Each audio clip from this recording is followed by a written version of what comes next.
Salve galera do bem, eu sou Gisele Silva Rumim e vamos ler hoje o capítulo 8 da obra Frankenstein de Mary Shelley. Vimos no capítulo anterior que o irmãozinho do Victor é assassinado e Justine, uma empregada da família, é acusada de ter cometido o crime. No capítulo de hoje vamos ver o rumo que toma as investigações desse crime. E olha, eu gostaria de fazer uma recomendação muito importante a vocês.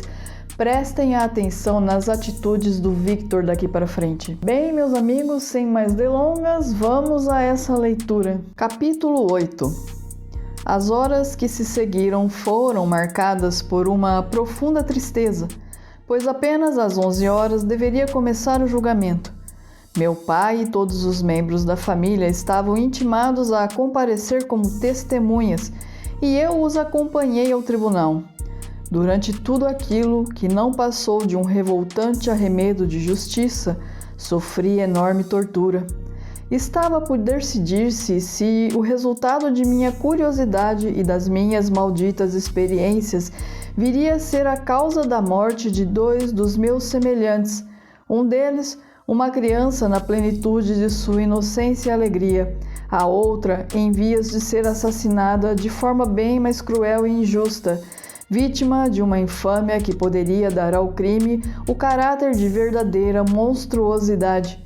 E a mim, somente a mim, caberia a culpa de levar à sepultura a jovem pura e bondosa que era Justine, com todas as qualidades e direitos para levar uma vida feliz. De nada adiantaria seguir o impulso de confessar-me publicamente culpado do crime atribuído a Justine, pois isso nada contribuiria para inocentá-la, dado que as circunstâncias de me encontrar ausente na ocasião do crime faria que minha confissão fosse levada à conta da imaginação de um louco. Entretanto, o aspecto de Justine era calmo.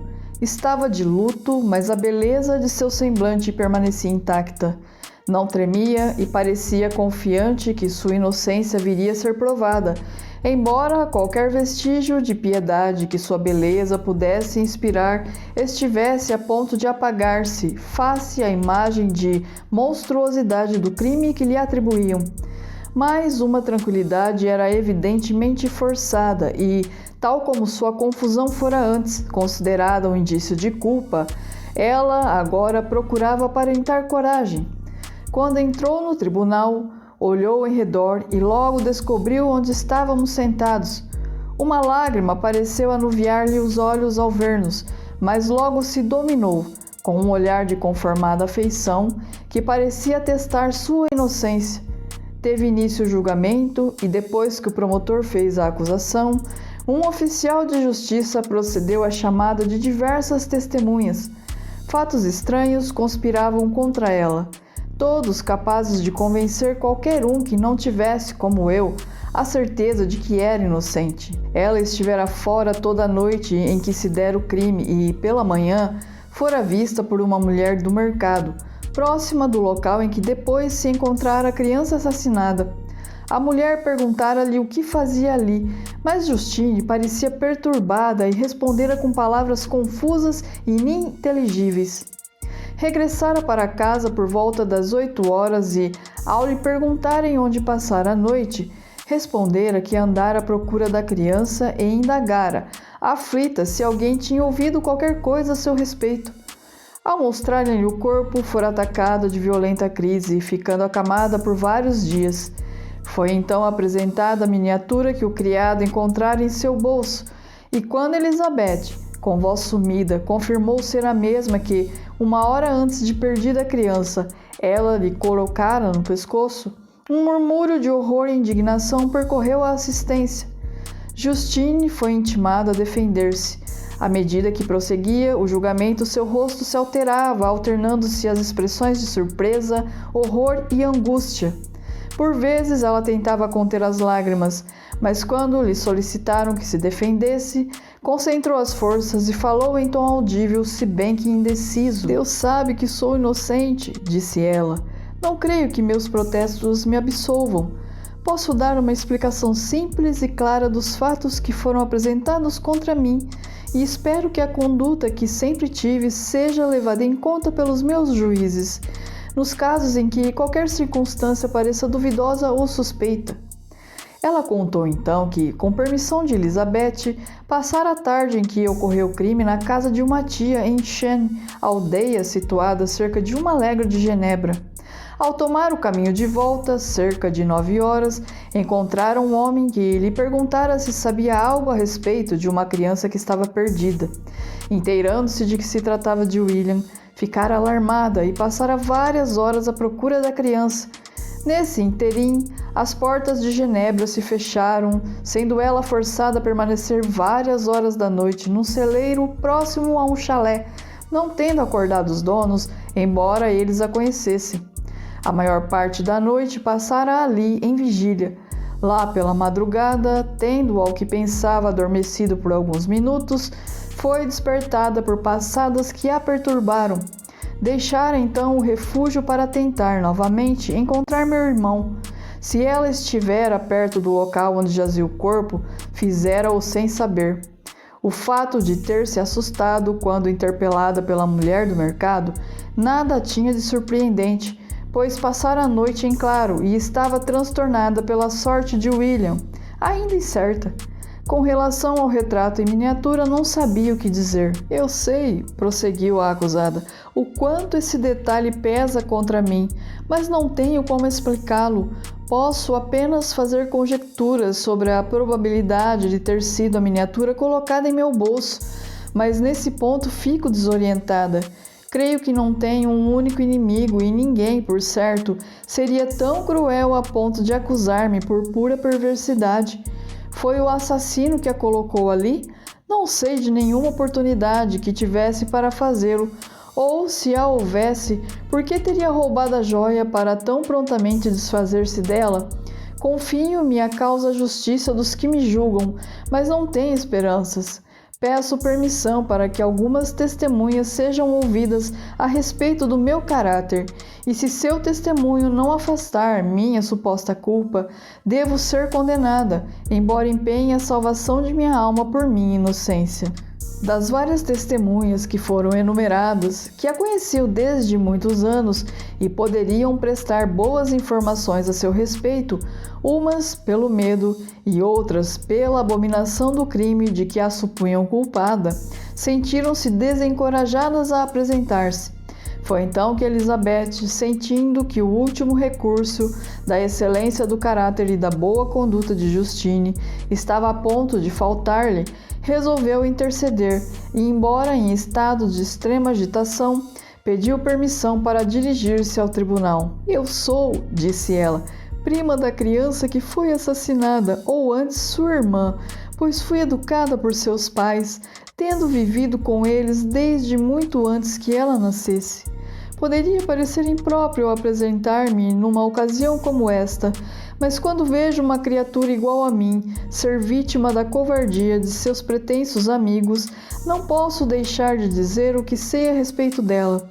Estou muito familiarizada com a acusada. Moramos sobre o mesmo teto, uma ocasião durante 5 anos e outra quase 2 anos. Ela sempre me pareceu a melhor das criaturas. Tratou minha tia, a senhora Frankenstein, por ocasião de sua enfermidade, com o máximo carinho e dedicação.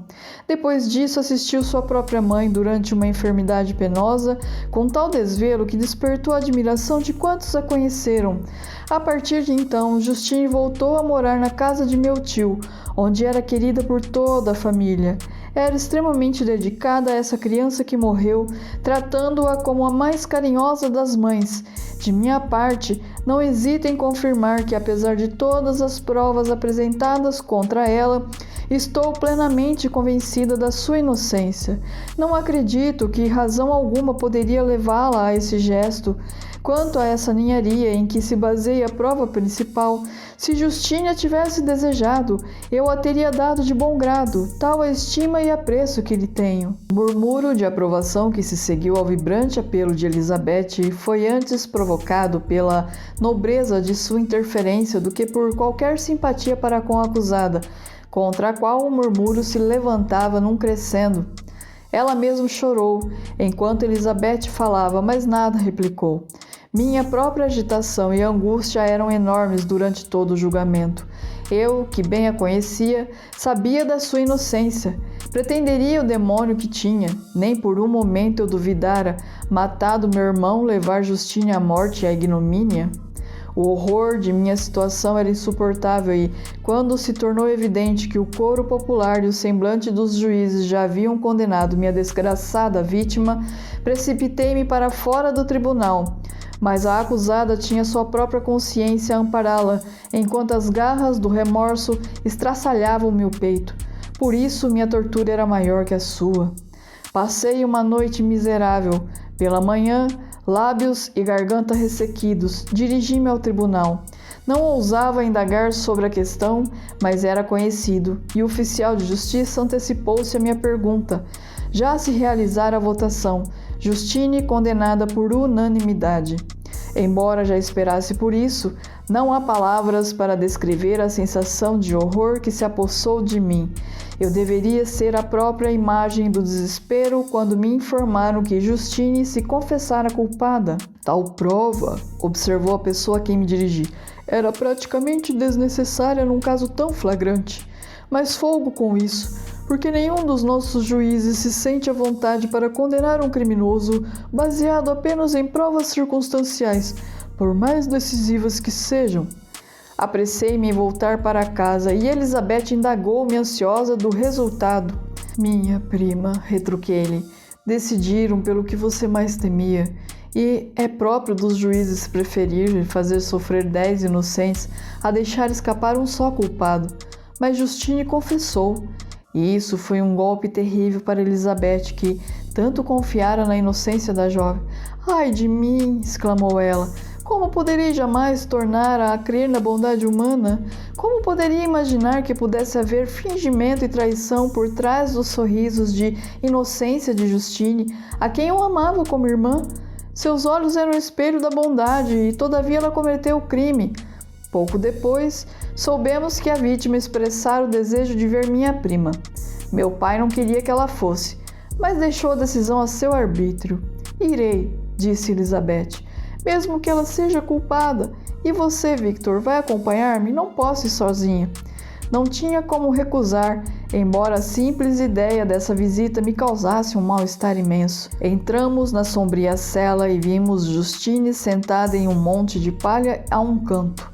Tinha as mãos algemadas e descansava a cabeça nos joelhos. Ao ver-nos entrar, ergueu-se e, quando ficamos a sós com ela, atirou-se aos pés de Elizabeth, chorando convulsivamente. Também minha prima caiu em prantos. Oh, Justine, ela disse, como pode você arrebatar o meu maior encanto? Confiava tanto em sua inocência que nada pode tornar-me mais infeliz do que sou agora. Também você, Elizabeth, acredita que eu possa ser tão cruel? Também se junta aos meus inimigos para esmagar-me, para condenar-me como assassina?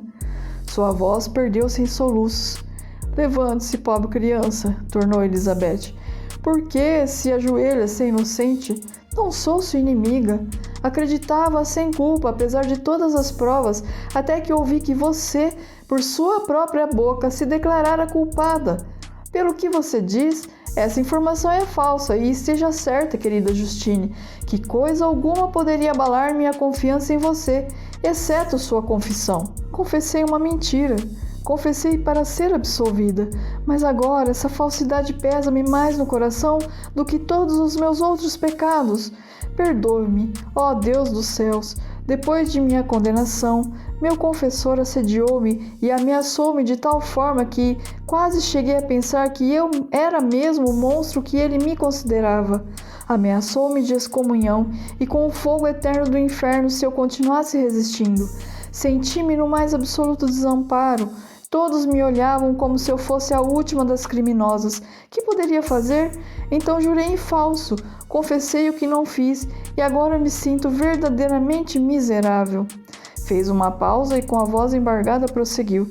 Senti-me horrorizado ao pensar que você fosse capaz de acreditar que sua Justine, a quem amava, pudesse cometer um crime tão hediondo. Querido William, não tardará que eu o encontre lá no céu, e isso me serve de consolo. Oh, Justine, Perdoe-me por ter um momento desconfiado de você, mas por que confessou? Não se lamente, minha querida, irei proclamar e provar sua inocência. Com minhas lágrimas e súplicas, hei de amolecer os corações de pedra de seus inimigos. Você não morrerá. Você, minha companheira e minha irmã, morrer no cadafalso? Não, eu não poderia sobreviver a isso. Justine sacudiu tristemente a cabeça. Não tenho medo de morrer. Deus está comigo e dá-me coragem para que eu possa suportar o pior. Deixe o mundo triste e cruel. E será um consolo saber que você pensará em mim como a vítima inocente de uma condenação injusta e poderá aprender comigo a aceitar com resignação a vontade divina. Durante esse diálogo, eu me retirara para um canto da cela, onde pudesse ocultar a angústia que me devorava. Desespero, infortúnio, desgraça. Quem ousava falar nisso? A vítima que ali estava e que no dia seguinte devia transpor a fronteira que separa a vida da morte. Não sentia como eu o significado dessas palavras. Eu rilhava e entrechocava os dentes, emitindo um gemido que me vinha das entranhas. Justine estremeceu. Só então percebeu quem eu era e, aproximando-se, disse: Caro senhor, é muita bondade sua vir me visitar. Espero que não acredite que eu seja culpada. Não pude responder. Elizabeth falou por mim. Ele está mais convicto do que eu de sua inocência, pois não acreditou mesmo quando ouviu dizer que você confessara o crime.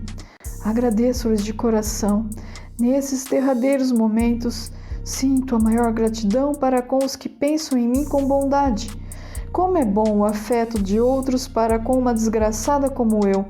Isso me dá um profundo alívio e sinto-me capaz de morrer em paz, agora que sei que alguém acredita em minha inocência.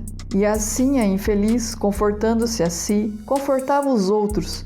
Conseguiu de fato a resignação que desejava, mas eu, o verdadeiro assassino, sentia nas entranhas o verme que me tirava toda a esperança e consolo. Também Elizabeth chorava e sofria, inocente em seu sofrimento, como uma nuvem que passa, encobrindo por momentos a lua sem empanar-lhe o brilho. Eu trazia dentro de mim o fogo do inferno, sem nada poder fazer para extingui-lo. Ficamos algumas horas com Justine, e foi extremamente penoso para Elizabeth separar-se da jovem. Quisera, disse ela, morrer com você. De que serve viver neste mundo tão miserável? Era comovente o ar de alegria que Justine assumiu, tentando reprimir as lágrimas. Abraçou-se a Elizabeth e murmurou com voz embargada: Adeus, querida Elizabeth, adeus, minha única e verdadeira amiga. Que os céus a abençoem e protejam. Que seja esta a última desgraça que venha a sofrer. Viva, seja feliz e torne os outros felizes. No dia seguinte, Justine morreu. De nada valeram os apelos desesperados de Elizabeth, tentando induzir os juízes a reconhecer que estavam errados. Também meus protestos foram inúteis, e a confissão que pretendia fazer-lhes morreu-me nos lábios ante a frieza de suas respostas e a cega convicção em seus argumentos. Eu poderia ser qualificado de louco, e isso não revogaria a sentença de Justine. Ela morreu no cadafalso como assassina. Do meu infortúnio, passei a contemplação do profundo e mudo pesar de Elizabeth, também culpa minha, e a dor de meu pai, e a desolação daquele lar, antes tão tranquilo e feliz. Tudo isso era obra de minhas mãos 3 vezes malditas. Chorem, infelizes, mas não serão estas suas últimas lágrimas. Uma vez mais o pranto lhes jorrará dos olhos e o som de suas lamentações voltará a ser ouvido.